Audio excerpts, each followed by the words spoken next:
अ, आप लोगों को फिर से नमस्ते। और ये शब्द स्कूल लेसन का जो इसमें आप लोगों को स्वागत फिर से। अ, सबसे पहले परमेश्वर को धन्यवाद। और मैं शब्द स्कूल लेसन को स्टार्ट नहीं करने से पहले मैं प्रार्थना करना चाहूँगा। सर्वशक्तिमान परमेश्वर, आपको धन्यवाद देना चाहूँगा। आपकी दया से पिता आज आपके वचन को सुनने जा रहे पिता। प्लीज़ आप अगुवाई करें, जो भी सुन रहा है पिता उन्हें आप प्लीज़ आप उन्हें लीड करें और गाइड करें, ताकि हम लोग एक साथ में मिलकर आपका वचन का ध्यान कर सके।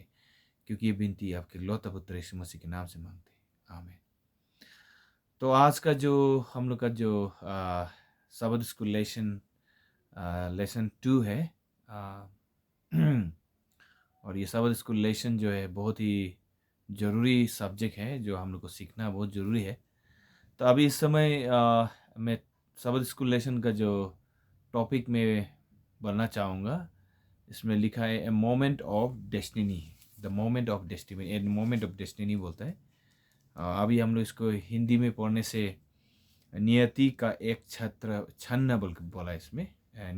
नियति का एक छन्न मतलब ए मोमेंट ऑफ डेस्टिनी ना। बेशक जैसे कि अभी दिखा जाएगा तो क्या होता है कि एक समय है जो कुछ इस संसार में हम लोग अभी है कुछ समय के लिए। ये जो लिखा हुआ है, इसका कहने का मतलब ये है कि हम लोग इस संसार में परमानेंट के लिए नहीं है। हम लोग ये संसार में कुछ टेम्पोररी के लिए हम लोग यहाँ पर बसा हुआ है। लेकिन ये टेम्पोररी जो बैठा वाला जो है कुछ समय के लिए है। जो इसके बाद जो वो चीज़ होने वाला है, उस वो चीज़ में हम लोग अभी पहुँचने वाला है। ये कहने का मतलब ये है कुछ समय है जिसके बाद बहुत बड़ा चीज़ जो होने वाला है, जो लास्ट डे, जो इवेंट्स जो होने वाला है, अंतिम दिन का जो चीज़ होने वाला है, उसके बारे में हम लोग अध्ययन करेंगे, सीखेंगे। तो परमेश्वर ये बहुत ही दयालु है। तो ये सब चीज़ हम लोग को सिखा रहा है, समझा रहा है कि अंतिम दिन में क्या होने वाला है। तो यही है ए मोमेंट ऑफ डेस्टिनी। तो लेसन 2 है। तो हम लोग देखते हैं आज यहाँ पर जो आज का जो टेक्स्ट हम लोग पढ़ते हैं, यहाँ पर क्या लिखा है। यहाँ पर लिखा है रिवलेशन चैप्टर 14 वर्स 14-15 में क्या लिखा है। इसमें लिखा है अंग्रेजी में, then I look and behold a white cloud and in the cloud sat one like a son of man। यहाँ में लिखा है कि देखिए मैंने जब क्योंकि इस रिवलेशन किताब को जब इसका जो दर्शन जब देख रहा था, विजन देख रहा था, हम लोग अपोस्टल जो जॉन जो है, जॉन द रिवलेटर, जिसने इस किताब को लिखा रिवलेशन को, जब उन्होंने जब इस विजन मतलब जो दर्शन जब देखा था, जब प्रभु यीशु ने दिखाया था, उसमें जब उन्होंने देखा, इसमें लिखा है देन आई लुक मतलब यहाँ पर जॉन खुद को रिफर कर रहा है। और behold a white cloud and on the cloud sat one like a son of man। तो उसमें सफ़ेद वाला बादलों पर एक व्यक्ति बैठा हुआ दिखा है। और वो व्यक्ति और कोई नहीं बल्कि ये मनुष्य का पुत्र था बोला है। ओके, उनके सर के ऊपर एक ताज था, जो सोने का ताज। और उनके हाथ में एक काटने वाला सिकल था, जो धान काटने वाला होता है ना, वो सिकल बोलते हैं उसको। वो था एकदम धार वाला। एंड देन तब दूसरा एक स्वर्गदूत आया और उस पर उस मंदिर के बाहर से आया, निकला बोला स्वर्गदूत, और चिल्लाते हुए कहा एक बहुत ऊंचा आवाज में, जो उस सिंहासन उसमें जहाँ चिल्लाते हुए कहा, जो उस बादल के ऊपर जो बैठा हुआ है, trust in your sickle and reap, और उसको ले लो बोला। और उसको जो काटने वाला जो है सिकल है, उससे काट के उसको काटना शुरू करो बोला है कि नहीं। तो यहाँ पर for the time is come for you to reap, समय आ गया है, तुम अनाज जो है उसको काटने का, बोने का समय आ गया बोला है। For the harvest of the earth is right, क्योंकि इस पृथ्वी का जो धान अनाज जो है पक चुका है बोल के बताया। यहाँ में हम लोग को बहुत बड़ा चीज़ हम लोग को सिखा रहा है, यहाँ पर बता रहा है यहाँ पर इस पवित्र शास्त्र बाइबल में कि ये समय आ चुका है। यही आज की इसका टेक्स्ट जो है यहाँ पर क्या बोल रहा है। यहाँ पर देखता है कि हम लोग कुछ इसमें देखता है हमें कि there is a group of people who stay faithful to God in the last conflict of our history. जब हम लोग बीता वाला इतिहास में देखने से बहुत से लोग हैं जो अंतिम दिन में जो परमेश्वर का वचन पर स्थिर है, परमेश्वर के वचन को एकदम फेथफुली और सही तरीका से मानते आया था। सो वो सब है उसको हम लोग जैसे कि हम लोग पढ़ता है रिवलेशन चैप्टर 14 में हम लोग पढ़ने से अध्याय का 14 और 1 से लेके 5 वचन में हम लोग पढ़ने से मालूम होता है they are called share leave a specific mission. और उसी तौर पे जब हम लोग इसको पढ़ता है तो यहाँ पर बहुत ही महत्वपूर्ण, बहुत ही सच्चा और महत्वपूर्ण संदेश हम लोग को दिया जाता है, जो यहाँ पर बोलता है कि परमेश्वर उनका जो न्याय का दिन होगा, जो उसमें ऐसे लोग होगा जिसे परमेश्वर अपनाएंगे और कोई लोग है जिसे वो नकारेंगे, जिसको अपनाएंगे नहीं बल्कि उन्हें नकारेंगे, उन्हें रिजेक्ट करेंगे बल्कि पता है। कोई लोग होंगे जो परमेश्वर के लोग हैं, जो उसका आज्ञा के अनुसार चला और उसके वचन को सुना, उनको परमेश्वर ने उन्हें ग्रहण कर लेंगे। और कुछ लोग हैं जिसे परमेश्वर उन्हें नकारेंगे बल्कि कहा इसमें, जो इसके बारे में हम लोग अध्ययन करेंगे। तो जब हम लोग समय आता है अभी जैसे कि अभी देखा जाएगा समय हम लोग सोचने का विचार, वो समय अभी है। अभी यही समय है जब हम लोग सोच विचार करने का समय अभी है, जब हम लोग सही निर्णय हम लोग ले सकता है। और ये जो न्याय का दिन उन लोगों के ऊपर लागू होगा, निर्भर होगा, डिपेंड होगा, जो आज वो लोग जो अपने निर्णय लेगा सही और गलत का रास्ता। और अभी ही समय है जब हम लोग सही गलत को निर्णय लेना, तो अभी सही समय है बोल के बताया, क्योंकि जीवन और मृत्यु इसके बारे में हम लोग अध्ययन करेंगे। यहाँ में कुछ पॉइंट्स है हम लोग देखते हैं यहाँ पर। So it's time to decide. अब जब हम लोग रिवलेशन का 14:6-13 में पढ़ने से हम लोग मालूम होता है, जैसे कि यहाँ पर अभी समय है जो हम लोग निर्णय लेने का समय है। अभी क्या सही गलत का हम लोग फैसला ले सकता है, अभी समय है बोल के बताया है। अभी हमें 3 cosmic message, a moment of destiny, जैसे कि ये 3 जो चीज़ जो सूचना जो बताया गया है, जो जिससे एक समय है अभी, जिससे हम लोग को भविष्य में जहाँ हम लोग जा रहा है उसका बारे में हम लोग को बता रहा है। इसमें क्या वो जहाँ जा रहा है वो जगह का बारे में हम लोग को बता रहा है कि ये ज़िंदगी के बाद में उसके बाद क्या होगा, इसके बारे में हम लोग ध्यान करेंगे। तो एनालाइजिंग द डिसीजन, जो निर्णय हम लोग लिया उसको सोच विचार करना, उस पर हम लोग विचार विमर्श करना है कि नहीं। जो निर्णय हम लोग ले रहा है अभी, तो उस पर हम लोग सोच विचार करना पड़ेगा, उसका हम पता लगाना होगा कि ये क्या चीज़ है, उसका अध्ययन हम लोग को करना जरूरी है। वो हम लोग रिवलेशन 14:14 में मिलता है। इसमें क्या बोलता है, द सन ऑफ मैन, मनुष्य का पुत्र, उसके बारे में। तो अब स्वर्ग का न्याय दिन ना, हेवनली जजमेंट। तो हेवनली जजमेंट कहाँ हो रहा है अभी, कहाँ पर हो रहा है अभी, उसके बारे में भी हम अध्ययन करेंगे प्लीज। तो अभी हम लोग जो निर्णय ले लिया है उसका नतीजा, the result of the decision. So हम लोग जब हम लोग निर्णय ले लेता है तो उसका कुछ नतीजा है, उसका हम लोग क्या क्या नतीजा है उसका हम लोग देखता है। जो द हार्वेस्ट, जो अनाज हम लोग ले लिया है, जो उसका बारे में जो द ग्रेप्स डेस्टिनी, जो पापी लोग जो कहाँ पर जा रहा है, वो कौन सा जगह में जा रहा है, कौन सा जगह में वो ख़त्म हो रहा है, वो पापी लोग के लिए कुछ रास्ता है वो होगा ही नहीं, उसके बारे में भी हम लोग अध्ययन करेंगे। तो हम लोग देखते हैं it's time to decide, revelation 14:6-14। यही एक समय है जिसको हम लोग योजना कर सकता है, निर्णय ले सकता है। ओके, यही एक समय है जहां हम लोग निर्णय ले सकता है सही गलत में। क्योंकि आदमी मरने के बाद कोई पता नहीं चलेगा, कि मरने के बाद उसको कभी भी समय नहीं मिला जाएगा। जब एक बार वो आदमी का डेथ हो जाता है उसके बाद में उसका कोई भी चांस नहीं होता है, कभी भी चांस नहीं होता है। तो अभी ये समय है जिसको हम लोग निर्णय ले सकते हैं क्या सही गलत। और अभी जब तक हम लोग जिंदा है तभी समय है निर्णय करने के लिए बोल के बताया। और वो जो संदेश को हम लोग कहाँ पा पाता है, वो संदेश को हम लोग रिवलेशन 14:6-13 में हम लोग पढ़ने से मालूम होता है। इसमें क्या लिखा है? इसमें 3 एंजल्स, 3 तो स्वर्गदूत का बारे में इसमें बताया है। इसका संदेश क्या है? इसका हम लोग अध्ययन करेंगे। ओके, चलो हम लोग मोमेंट ऑफ डेस्टिनी जो हम बोला है, न्यायते का एक क्षण मीन्स एक समय है जो डेस्टिनी मतलब जो आने वाला जो पल अभी जहाँ हम लोग पहुँचने वाला है, वो जगह में पहुँचने वाला है। तो अभी ही समय है जो वो जगह पहुँचने के लिए अभी हम लोग को क्या करना है। मैथ्यू चैप्टर 24 वर्स 14 में क्या लिखा है? And this gospel of the kingdom will be preach. क्या लिखा है यहाँ पर?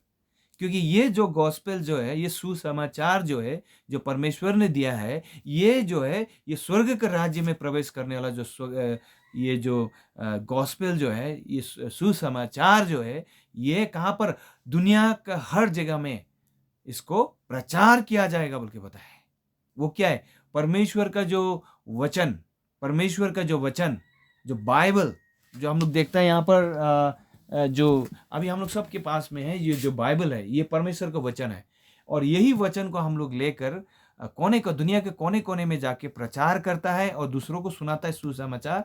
ये करना बहुत जरूरी है, क्योंकि जब यीशु क्रिस्त अभी जब तक नहीं आ रहा है, वो जब तक वो स्वर्ग के राज्य में स्वर्ग पवित्र स्थान पर है, वो अभी हेवनली सेंचुरी बोलते हैं इंग्लिश में, और हिंदी में स्वर्ग पवित्र स्थान बोलते हैं। वहां में जब तक वो अपना काम कर रहा है, तब तक जब तक वो स्वर्ग के राज्य में वो है, पवित्र स्थान में है वो अभी, तब तक हम लोग, जब तक वो वापस नहीं आने तक पृथ्वी में, तब तक ये परमेश्वर का वचन को हम लोग लेके प्रचार करना है बोला है। क्योंकि एक ऐसे समय आने वाला है जबकि घर का दरवाजा बंद हो जाएगा, अनुग्रह का द्वार क्या हो जाएगा? बंद हो जाएगा। तब खटखटाने से भी वो खुलने वाला नहीं है। तो अभी एक समय है बोल के बताया, अभी जब तक वो वापस नहीं आए तब तक हम लोग परमेश्वर का वचन को प्रचार करना बहुत जरूरी है बोल के बताया है। मैथ्यू चैप्टर 24 वर्स 14 में क्या लिखा है? Preach in all the world, पूरा संसार में इसको प्रचार करना। लेकिन एक बात याद रखना, आप लोग से ये बोलना चाहूंगा, क्या आप एकला संसार में कोने कोने में जाके प्रचार करेगा? नहीं, ये बात नहीं बोल रहे हैं यहाँ पर। क्योंकि आपको कोने कोने में जाके प्रचार करने का कोई जरूरी नहीं है। क्योंकि आप जहां पर रह रहा है, जहां पर जो स्थान पर रह रहा है, जो जगह पर आप रह रहा है, शायद आप एक बस्ती में होगा, एक टाउन में होगा, एक कॉलोनी में होगा, कोई एरिया में आप शायद सेटल हो रहा होगा। वही एरिया आपके लिए क्या है? दुनिया है।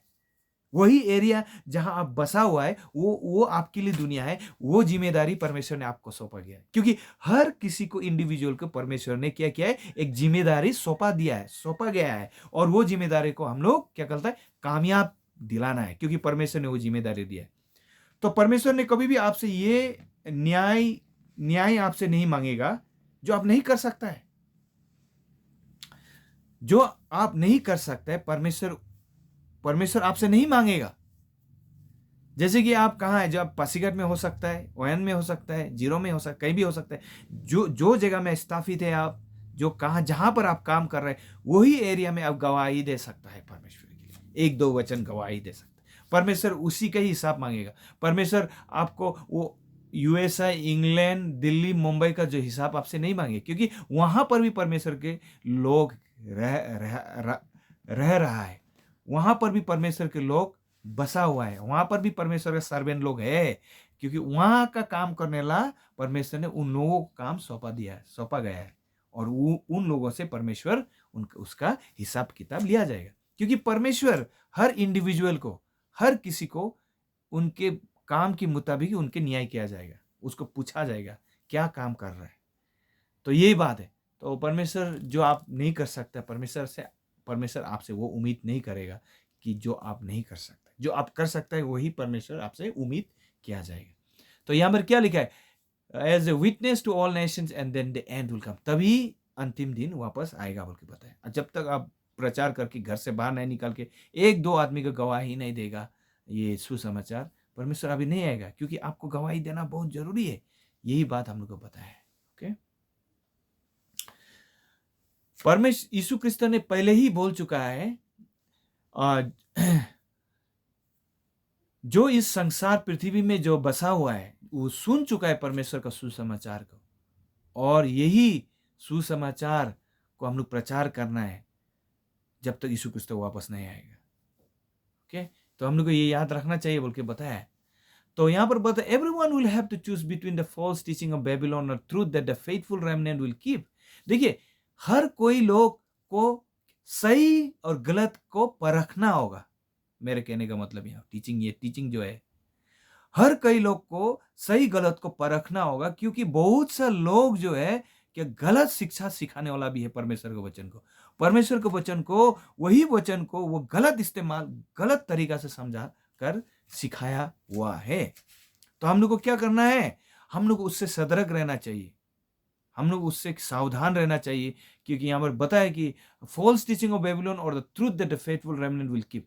यहाँ पर एक बात बताया कि हम लोग गलत शिक्षा सिखाने के पीछे हम लोग नहीं जाना चाहिए, बल्कि हम लोग परमेश्वर का वचन को सुनना चाहिए, उनका आज्ञा का अनुसार चलना चाहिए बोल के बताया है। ओके, तो यहाँ पर क्या, everyone will have to choose between the mark of the enemy symbolized by the beast और द सील ऑफ गॉड। देखिए, हर कोई लोग को चुनना होगा, जो दुश्मन का जो चिन्ह है कि नहीं, जो मोहर है, उसको हम लोग चुनना होगा। वो क्या है? वो बीस्ट, सिंबलाइज्ड बाय बीस्ट बोल के बताया। बीस्ट का मतलब जानवर, खुकार जानवर, एक किस्म का जानवर, इंग्लिश में जानवर बोलता है, लेकिन ये सिंबलाइज बाय द बीस्ट है कि ये कौन सा बीस्ट है, कौन सा जानवर है जो जिसको एक मोहर में उसको तुलना किया गया है। वो क्या है? और द सील ऑफ गॉड, और परमेश्वर का मोहर और दुश्मन का जो मोहर, उसको हम लोग पता लगाना है। उसको कैसे पता लगेगा? हम लोग बाइबल में कहां बताया गया है इसको? देखिए, हम लोग को याद रखना चाहिए, एक बात को याद रख, आप पढ़िए, अगर आपका बाइबल है तो पलट के आप देखिए, वहां पर लिखा है रिवलेशन चैप्टर 12 वर्स 17 में क्या लिखा है। यहाँ पर यह भी लिखा है, यहाँ पर साफ तरीका से लिखाया गया है, बताया गया है कि जो भी परमेश्वर का आज्ञा को सुनेगा, who those who keep the commandment of God and having the testimony of Jesus Christ, जो परमेश्वर का जो आज्ञा को पालन करता है और यीशु क्रिस्त का गवाही देता है, वो लोग को बोलता है रेमनेंट, जो लास्ट में अंतिम दिन में थोड़ा सा बचा हुआ है, जो परमेश्वर को विश्वास करके उसकी इच्छा के अनुसार चलने लोग हैं।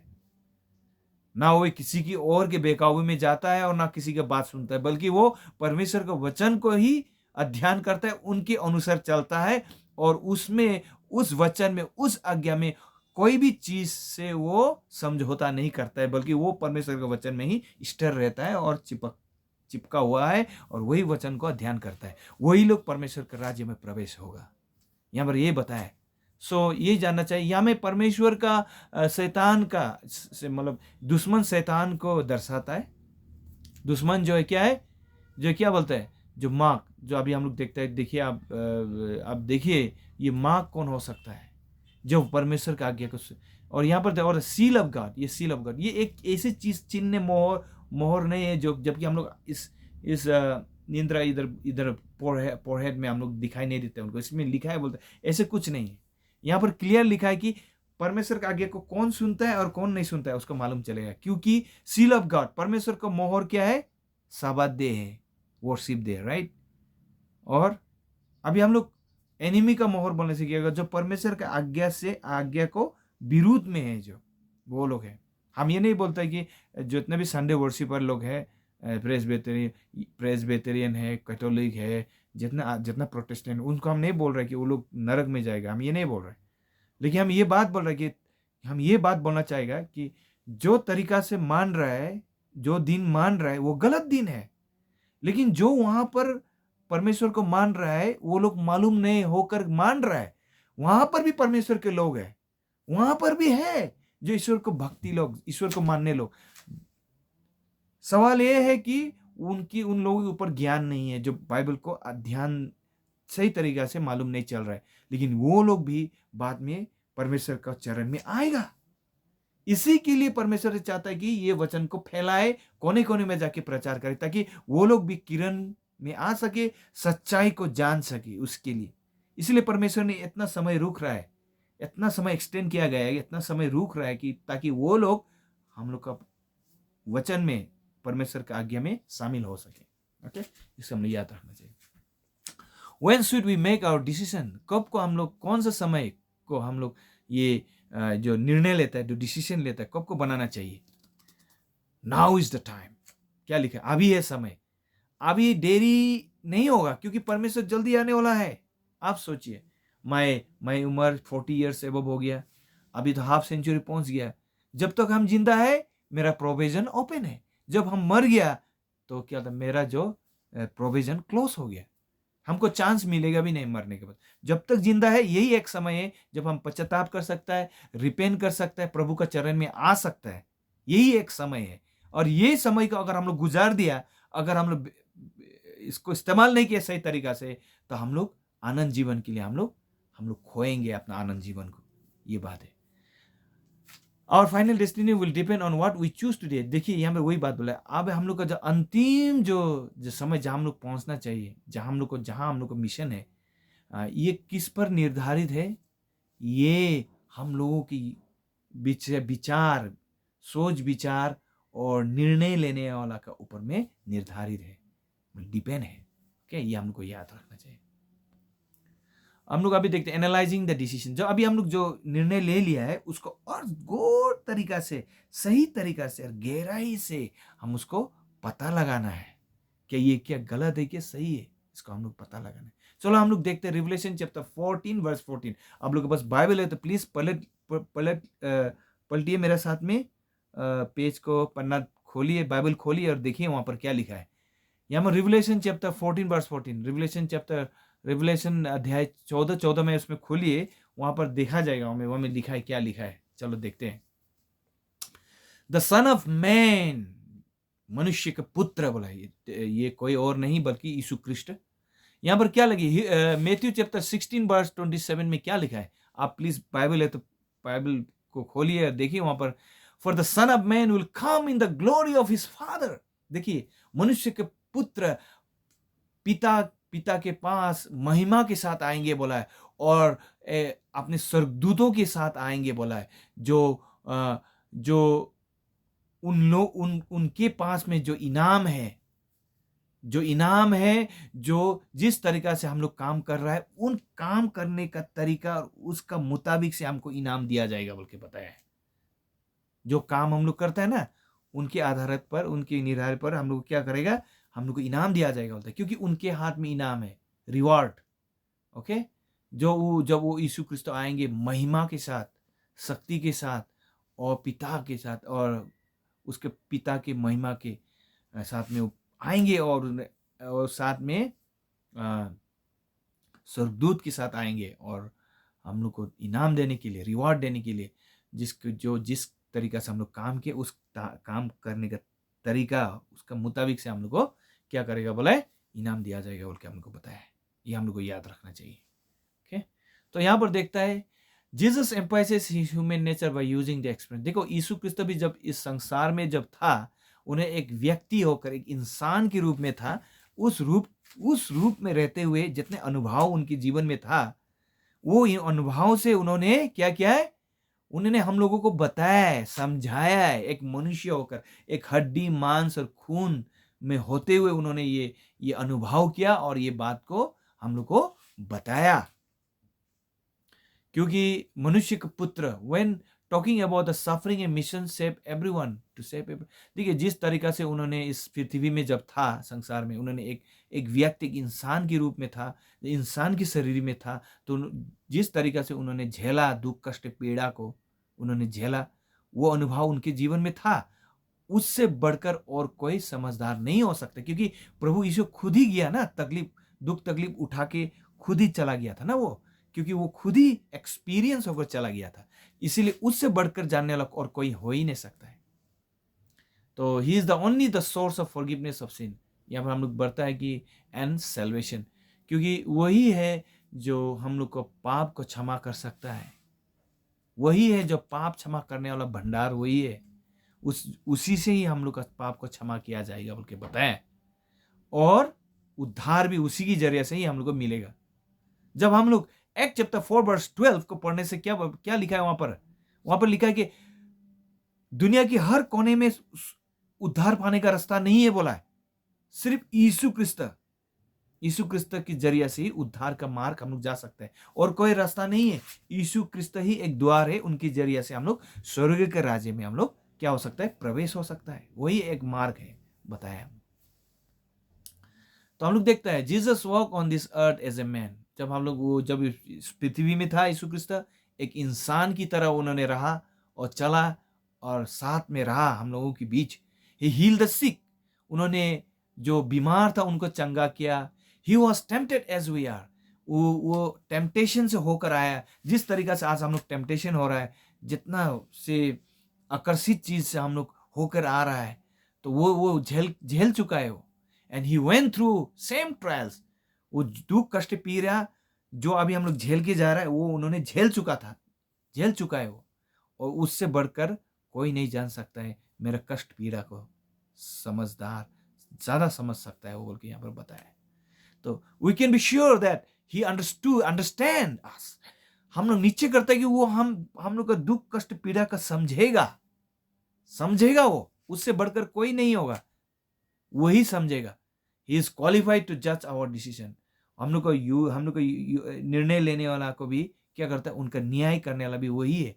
जो हम लोग को निर्णय लेने वाला विचार, उसको न्याय करने वाला भी वही है और कोई नहीं। वही योग्य है और कोई योग्य नहीं है बल्कि बताया है। तो हम लोग तो Jesus used the same expression to refers to his second. उन्होंने जब ये मैथ्यू 16:37-24 जब इसको हम लोग मार्क कर 8:38 में पढ़ने से इसमें एकदम क्लियरली बहुत साफ तरीके से बताया गया है क्या वाला यीशु क्रिस्त ने ये उसका जो दोबारा आने वाला किस तरीका से आएगा, वो उन्होंने वहां पर बताया है कि मैं जब वापस आऊंगा क्या क्या चीज होने वाला है। हमने जस्ट नहीं आने से पहले क्या क्या होगा, ये सब के बारे में बताया। तो यहाँ पर once everyone has made their decision in the end time, the same Jesus will return। जब अंतिम दिन में, अभी है अंतिम दिन, हाँ अभी अंतिम दिन में हम सही निर्णय लेके आकर सही निर्णय लेके उस निर्णय लेने के बाद हम लोग अगर ले लेगा सही रास्ता के लिए, सही रास्ता में, तो क्या हो जाएगा कि यीशु क्रिस्त वापस आएगा, ये बताया। सो हम लोग देख सकते हैं यहाँ पर हेवनली जजमेंट। जो हेवनली जजमेंट अभी क्या है, वो स्वर्ग में है। यीशु क्रिस्त कहाँ है अभी, आप लोग बताइए कहाँ पर यीशु क्रिस्त? यीशु क्रिस्त अभी स्वर्ग पवित्र स्थान पर है। He is in heavenly sanctuary बोलते हैं। हम लोग उसको कहाँ पढ़ता है ये सब? इसका हम लोग पढ़ता है दानियल चैप्टर 7:13 में पढ़ता है। और इवन इन न्यू टेस्टामेंट में आप जब पढ़ेंगे तो हम लोग पाएंगे हिब्रू चैप्टर 8 एंड चैप्टर 9 को पूरा आप पढ़िए, वहां पर लिखा है कहां पर यीशु क्रिस्त है, वो क्या कर रहा है, और वो क्या कर रहा है उस पवित्र स्थान, स्वर्ग पवित्र स्थान पर क्या कर रहा है, हेवनली सेंचुरी में वो क्या कर रहा है। अभी वो स्वर्ग में है, स्वर्ग पवित्र स्थान पर है, वहां पर क्या कर रहा है उसके बारे में हम लोग जानेंगे। उसमें स्वर्ग पवित्र स्थान पर वो रह कर क्या करते हैं, आप और मेरा पाप को क्षमा मांग रहा है, विनती कर रहा है पिता से, ताकि जब हम लोग इस पृथ्वी में जब रह रहा है, जब पृथ्वी में रहते हुए जब हम लोग ईश्वर का काम करता है, देखिए हम लोग इंसान है ना कहीं हम लोग से गलती हो ही जाता है, कुछ ना कुछ मिस्टेक होता है। हम लोग तो 100% परफेक्ट नहीं है, कुछ ना कुछ गलती हो ही जाता है। तो हम लोग का भाग्यवानी ये है कि यीशु क्रिस्त ने हम लोगों से वादा किया है कि वो हम लोगों का पाप को क्षमादान कर देगा। जब हम लोग क्षमादान मांगेगा तो क्षमादान कर देगा, है कि नहीं? तो यहाँ पर हम लोग थोड़ा पढ़ लेते हैं। यहाँ पर दानियल चैप्टर 7:13 में क्या लिखा, I was watching in the night vision. इसमें दानियल ने फिर दर्शन देखा, और देखा उसमें दिखाया है प्रभु यीशु ने, one behold one like the son of man. देखिए जिस तरीका से अपोस्टल जॉन द रिवलेटर ने जिस तरीका से, ये देखिए बहुत काफी 300-400 500 साल का जो गैप है, क्योंकि दानियल और जो अपोस्टल जॉन ये एक दूसरे को नहीं पहचानता है। ओके, ये अभी देखिए, अभी ये दोनों का कितना गैप है, कितना अंतर, कितना गैप है ये लोग का, है कि नहीं? ये दोनों का गैप तो 300-400 साल 500 साल का गैप है। लेकिन इसमें क्या है, देखिए अब यहाँ भी बताए कि like the son of man, जिस तरीका से जॉन ने विजन देखा, दर्शन देखा, उसी प्रकार से दानियल ने भी दर्शन देखा था, है कि नहीं? जॉन से पहले 300-400 साल पहले, ओके, देखा था। क्या देखा यहाँ पर ये बता रहा है, क्या बोल रहा है यहाँ पर? ये बता रहा है कि सन ऑफ मैन, यही चीज मनुष्य का पुत्र बोला, देखा दानियल को कैसे मालूम हो गया मनुष्य का पुत्र? क्योंकि यीशु क्रिस्त था वो। ऑलरेडी यीशु क्रिस्त को जन्म दिया ही नहीं, पृथ्वी में आए ही नहीं, तब से पहले दानियल को मालूम है यीशु क्रिस्त के बारे में। देखिए कॉमन सेंस है कि नहीं? इसका मतलब यीशु क्रिस्त जगत से पहले ही था बोल के बताया है।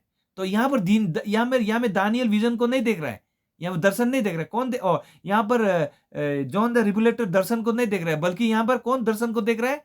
विजन कौन देख रहा है? यहाँ पर दानियल विजन देख रहा है।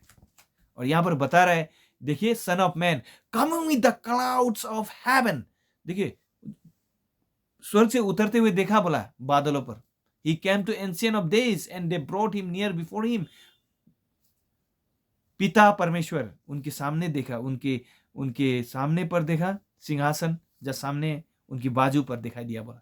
देखो, ये सब चीज क्लियर कट है कि यीशु क्रिस्त स्वर्ग पवित्र स्थान पर है। जब हम लोग जो कुछ पाप करता है तो पाप का क्षमा हो जाता है, ये इसके बारे में हमको बताया जाता है। ओके, सो अभी यीशु क्रिस्त स्वर्ग पवित्र स्थान पर है।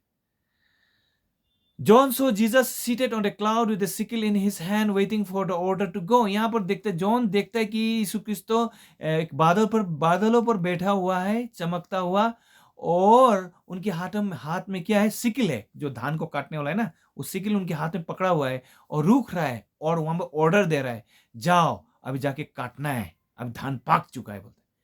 ये क्यों? ये सेकेंड कमिंग के बारे में बात कर रहे हैं। एक्चुअली समय हो चुका है अभी, इसके लिए हम लोग रुकना है। John did not see Jesus coming to earth in that moment. John didn't see Jesus coming to earth in that moment. The second coming take place when Jesus is order. देखो, जीसस जब order देता है, यहाँ पर क्या चीज बोलता है? Trust in your sickle and reap. जब ले लो इसको, काटने वाला, जाके काटना शुरू कर दो धान को। ये ऑर्डर देता है, वो आदेश देता है।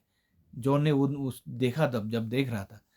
तो यहाँ पर लिखा है, देखिए, रिवलेशन चैप्टर 14 एंड दानियल 7:13 में, दोनों में बहुत क्लोज रिलेशन है।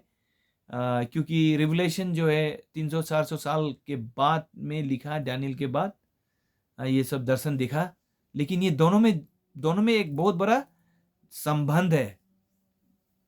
वही बात बता रहे हैं यहाँ पर कि परमेश्वर का न्याय का दिन है, जो यीशु क्रिस्त ने आने से पहले ही ये बात को बता चुका था, है कि नहीं? 300 साल, 400 साल, 500 साल पहले ये बात को बता चुका था, यीशु क्रिस्त ने आने से पहले। सोचिए यहां में कितना ये है। Once the judgment ends, every case will be resolved. देखो, एक बार न्याय खत्म हो जाएगा तब सब कुछ का समस्या का समाधान हो जाएगा बोला। परमेश्वर का जो चरित्र will be vindicated before the, इस पृथ्वी का रहने वाला जितना भी इंसान, सांस लेने वाला जो व्यक्ति है, उन लोगों की आंखों के सामने दिखा जाएगा बोला उसका चरित्र को, परमेश्वर कौन है। And Jesus will return to take the redeem with him. उनके साथ रहेगा यीशु क्रिस्त, और जो प्रभु को मानने वाला है उन लोगों को साथ ले जाएगा, उनके बताया। कितना खुशी की बात है, द हेवनली जजमेंट। ये जो अभी चल रहा है, यीशु क्रिस्त अभी स्वर्ग पवित्र स्थान पर है, और वो आपके लिए और मेरे लिए विनती कर रहा है। और जब हम लोग पाप करता है, कुछ गलती करता है, तो हम लोग को कॉन्फेस करना है, और हम लोग का पाप का समाधान तुरंत वहीं कर देगा। तो अभी समय है प्रभु का निकट आने का, बोल के यहाँ पर बताया है। Okay, the result of the decision. जो देखिए, जो नतीजा, जो निर्णय हम लोग लेता है, निर्णय लेने के बाद क्या होगा, उसका नतीजा क्या होगा, हम लोग उसको देखते हैं। रिवलेशन 14:15-20, अध्याय 14:15-20 तक हम लोग वचन में हम लोग देखता है। यहाँ पर क्या बताता है, यहाँ में पढ़ने से हम लोग को मालूम होता है the destiny of righteous.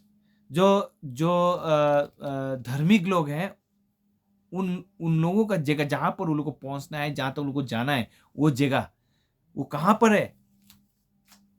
Revelation chapter 14-15 में क्या लिखा है? Trust in your sickle and reap. आपका जो धान काटने वाला वो जो है ना, उसको ले लो और काटो बोलता है, काटना शुरू कर दो। For the time has come for you to reap. अभी समय आ चुका है काटने के लिए, बोला। For the harvest of the earth is ripe. क्योंकि इस पृथ्वी का जो धान अनाज जो है ना, वो पक चुका है, बोल के बताया।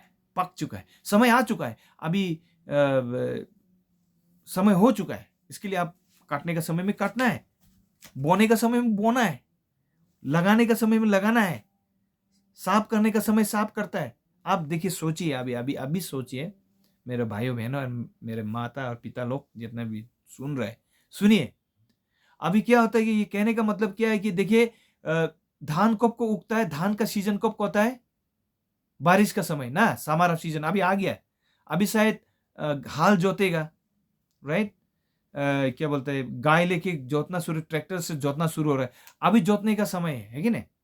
जोतने का धान लगाने का समय है। अभी धीरे धीरे मई जून तरफ शुरू हो जाएगा। अप्रैल मई जून जून जून जून जून जुलाई ये में शुरू हो जाएगा। तो आप उसमें जब धान लगाने का समय में आप लगाना पड़ेगा, क्योंकि धान लगाने का समय भी एक समय है, वो बीत जाएगा तो वो वापस नहीं आएगा। वापस नहीं आएगा वो। क्यों? समय एक बार ही होता है, दिया जाता है।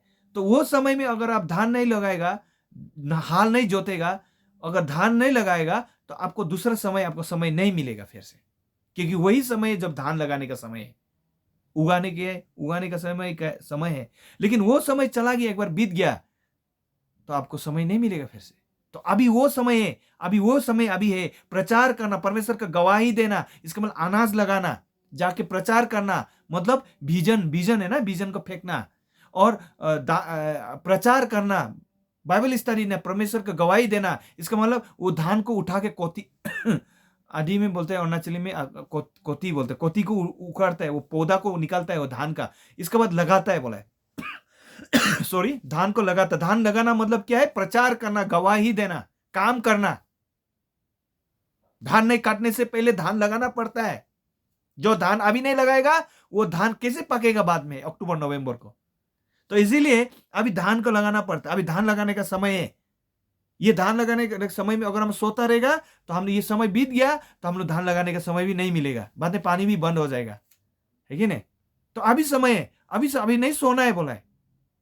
अभी हम लोग को काम करना है।